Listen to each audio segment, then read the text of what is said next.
Hello guys, thanks for checking in, taking the time to learn more about what we offer as far as our products and who we are as a company. I always appreciate the interactions we get. And today it is Independence Day, so happy July 4th, Independence Day to you. I am talking about some products that we are just about ready to launch. So about 4 days from now, we'll have the all new RPG side stabilizer mount ready to go, and I am holding the competition in my hand as well, so I can talk to you about the differences between ours and theirs. So, in honor of Independence Day, we have an independently adjustable product, and really that is a key feature, so I'm going to talk about that first. Independently adjustable, what does that mean? Well, you have really two axes that are adjustable on a mount like this. You have your vertical and your horizontal adjustments. So ours is designed to be completely independently adjustable on those two planes. So if you look at how a mount like this is designed to function, I'll talk about that and I'll name the parts for you here. So this is the riser module. Riser module is connected to the middle module, which is then connected to our RPG, the RPG module, which is a cage-like design, very hollowed out, very slim profile. So these are three independent pieces, and they have two independently adjustable joints. And if you want to consider the module where it attaches to the riser, you could say technically three, but really it doesn't need to be considered, because once that's attached to the riser, it's assumed that that's going to be staying tight and there's no reason to move it at that point. So you're going to have these two independently adjustable joints. One is right here, and this one is the left-hand thread, reverse thread. And then you have one below, right here. This is your horizontal adjustment joint, and that is a right-hand thread. These are titanium screws. That is important to mention. Our side stabilizer mount has had titanium screws now for, I think, at least about 4 years. And they are, of course, non-corrosive. They are black anodized, and that makes for a considerably more durable product and lighter in weight compared to steel screws, of course. So why does it matter that they're independently adjustable joints? Well, let's look at the competition right here, and I'll show you one of the things that I consider to be a downside, I guess you could say, to this model. So let's go ahead and just tighten it back up. It was loose to start. So this is the Matthews mount that is on the market. It is also made of aluminum like ours is. Ours is made from 7075 though, which is extremely strong.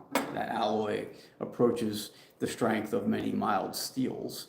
I don't know what alloy they use in theirs. It's a good chance that it's 7075 as well. I don't know. Well, the independently adjustable aspect is right here. They have a single socket cap screw right here. It's a stainless steel screw. And when you loosen it, okay, so it's loose, everything moves at the same time. So your horizontal and your vertical axes are going to now be loose and move at the same time. I like to make incremental small adjustments. So over the course of making tuning changes or point of impact adjustments, whatever it might be that you're working on with your bow, I prefer to make my horizontal and my vertical adjustments to my sidebar separately. In this case, yes, it is going to be a little more difficult to accomplish that because things are going to start to move on you all at once. Some people might consider this an advantage. I do not. I consider that a disadvantage. So again, ours had these independent locations. So right off the bat, to me, that was a key factor to keep in place. Another thing I looked at was, well, we already have a side stabilizer mount on the market. It's a really good product. A lot of people use it and love it. So why not essentially create what is a modular system built off of that existing product? And that's what we did. So if you already have one of our mounts, you've come across them in the past, maybe even just seen them, you probably will already recognize these parts. This is the riser module we've been using for about 6 years. This is the middle module. Of course, it has our logo emblazoned on it. And it was then as simple as, well, we need to create this cage system to go on the bottom. So at this point, I'm only going to be selling the mount whole, but it won't be too long down the line here that I offer just this part.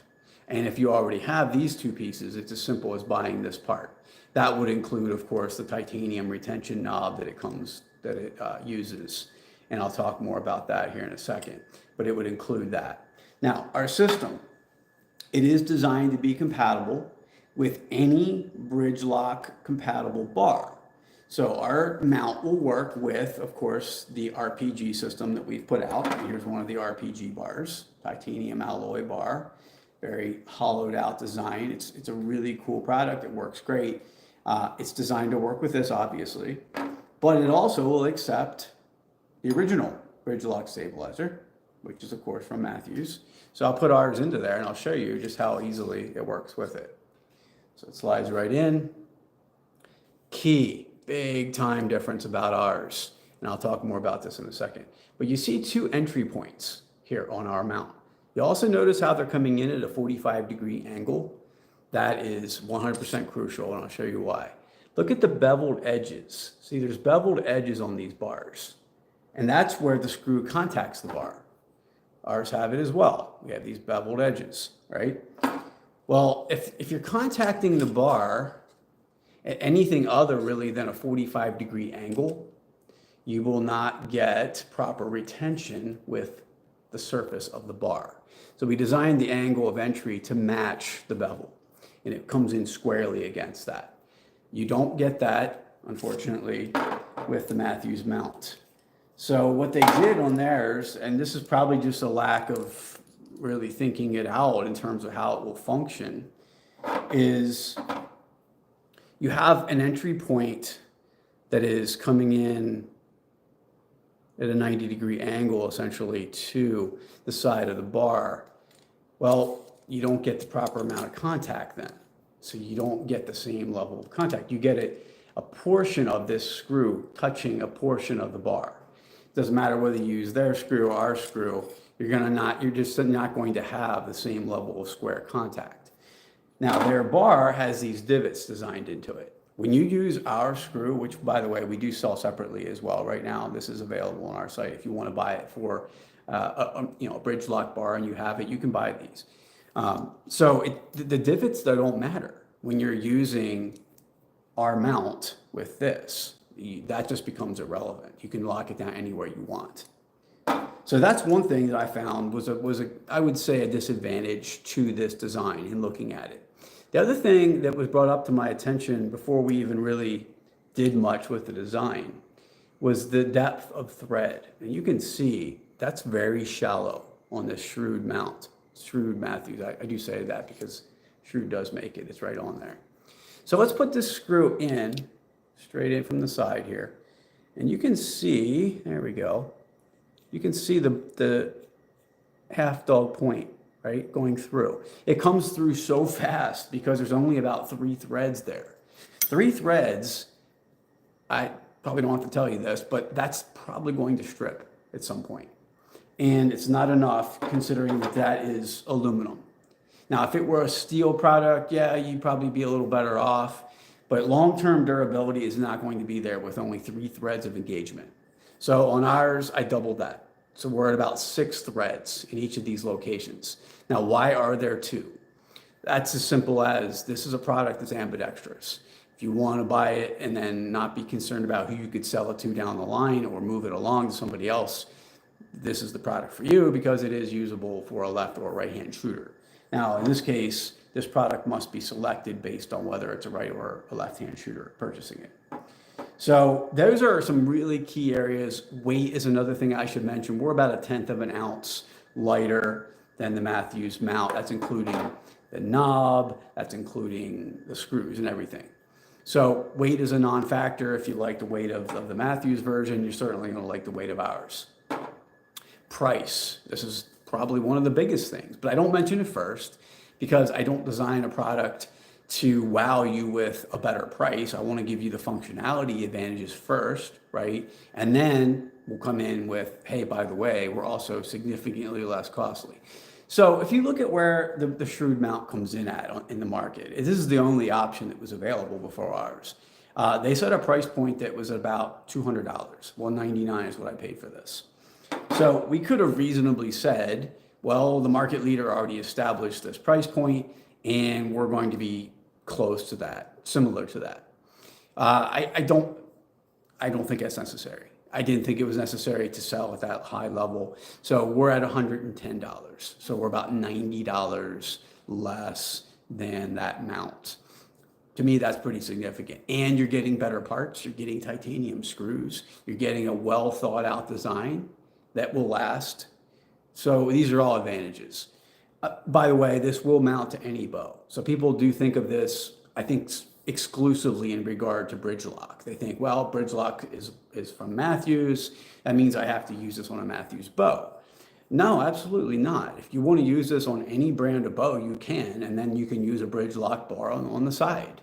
Now, of course, the front of the bow, the riser of the bridge lock system is designed to slide right in. Okay, so for the front bar, we have developed a solution as well. Now that's not, I don't have that in hand to show you right here, but we have an adapter that we're going to be able to attach to the front of your bow. Then any bridge lock bar, any bridge lock compatible bar, RPG of course included, would be able to be used as a front bar on any brand of bow. So it won't matter, Matthews will then be essentially out of the equation in terms of, well, it has to be a Matthews bow. It doesn't at that point. For sidebar use, right now though, you could buy this and put this on any brand and use it. So back to our bar here and talk about the, we'll lock it down and I'll quickly talk about, look how easy that is. I mean, I think this holds extremely well. And we'll talk about the adjustability aspect here. So just to remind people, again, left to tighten, not to loosen, right to loosen in this case on that joint. Now, when you receive this from us, we do have a sticker that points to there so that you are notified that that is the case. Although I can't tell you how many times over the years I have had to remind people, and I've had to even bring some products into the shop here and loosen them for people because they were turning it the wrong way and they were just continually tightening it. So why do we do this? Because of the way a bow functions, the way energy is being transferred through the products. We find that by having a reverse thread here, that prevents loosening in this vertical axis, and it keeps it tight on its own without you having to engage it or continually tighten it. So then there's the other joint on the bottom, which that is a standard thread. Let me think here. What else would we want to bring up? Oh yeah, again, July 8th. I will have these available on the site. We're probably going to blow through the inventory that we have available early on, but then within a week, I should have restocked inventory and a lot of units available. But early on, within that first week, we're only going to have about 20 units to sell. And several of those are already accounted for. So we're down to maybe say about 15 or 16 that are going to be available for that first week. And I expect those to go maybe within a day or two. So after that, we'll have probably a couple hundred units on hand. But it's been a process to get this ready, to get it out there, and to make the adjustments I wanted to make. So excited, guys. I appreciate the support. It's a really good product. Everything we do is thought out as much as possible so that what you get is the best functionality I can offer. I had somebody comment, I thought it was kind of funny. On Instagram last night, they commented, they said, oh, come on now, why don't you have the micro adjustment marks on there? And I think by saying that, they're already misunderstanding how I operate here.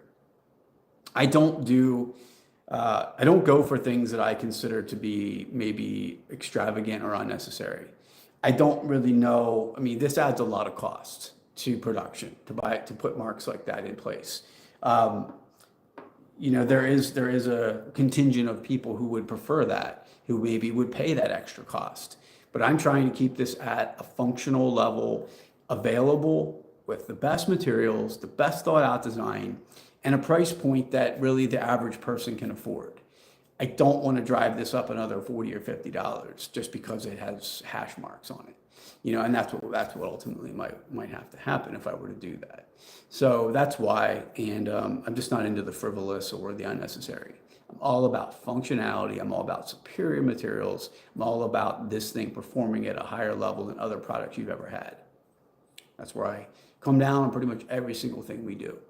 Thanks for checking in. I will be available if you guys have questions. As always, reach out on here. I answer all comments on Instagram. I answer all the comments and questions. I'm engaged as much as I can be to help you guys get the info you need. Thanks a lot. Take care.